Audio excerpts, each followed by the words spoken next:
Okay, so the first thing to do is to set the spindle moulder up for your tenon, and we're going to set the height and the width.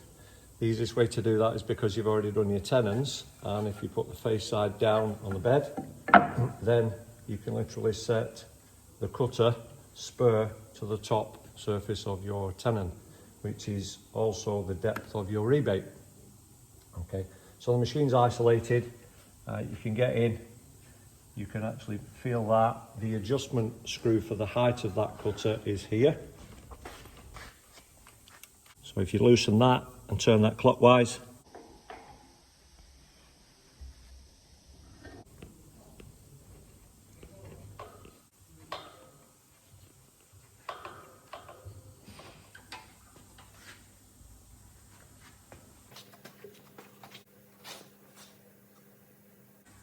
so that's obviously way too high, so I need to drop that right down until the rollers are just below the surface of the timber.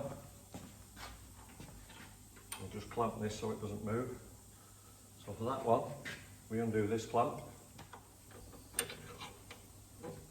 and then we turn this wheel,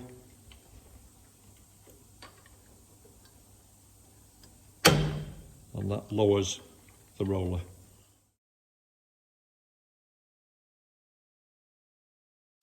So I want that roller to be just below the surface of that timber.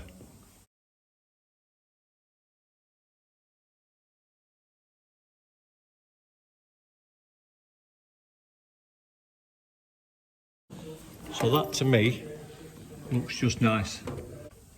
Got about 3 or 4 mil there. Okay, so that's just right.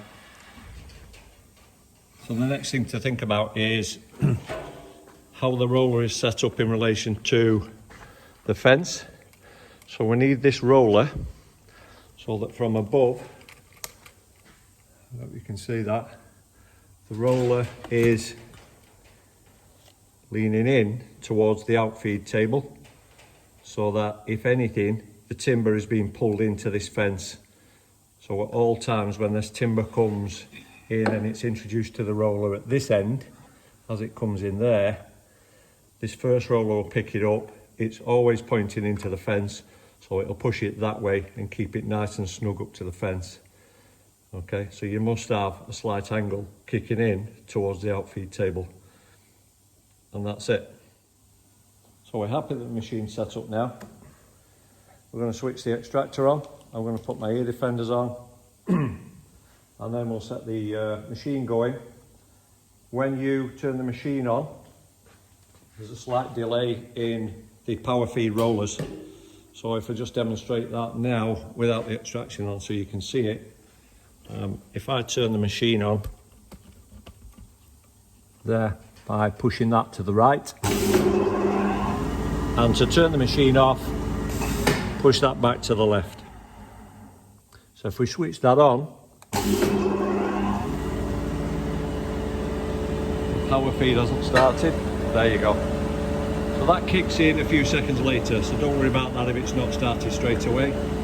The controls on the top of the power feed are stop,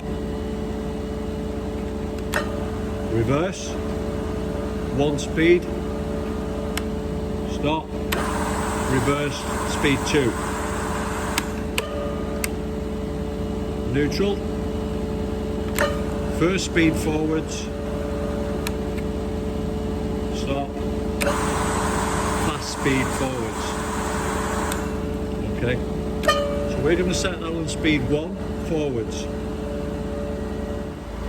So it's going to get noisy now because I'll switch the extraction on, and then we'll just put the piece of wood through. All I need to do is feed the wood in, face side down, face edge to the fence, feed it in at that end. As soon as the power feed picks it up, let go, keep an eye on it.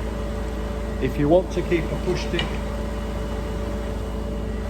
with you, just to make sure that that's against the fence. Once you pick that up at the other end, follow it through. As it comes out, the power feed rollers, still up to the fence, just use a push stick and use a bit of pressure.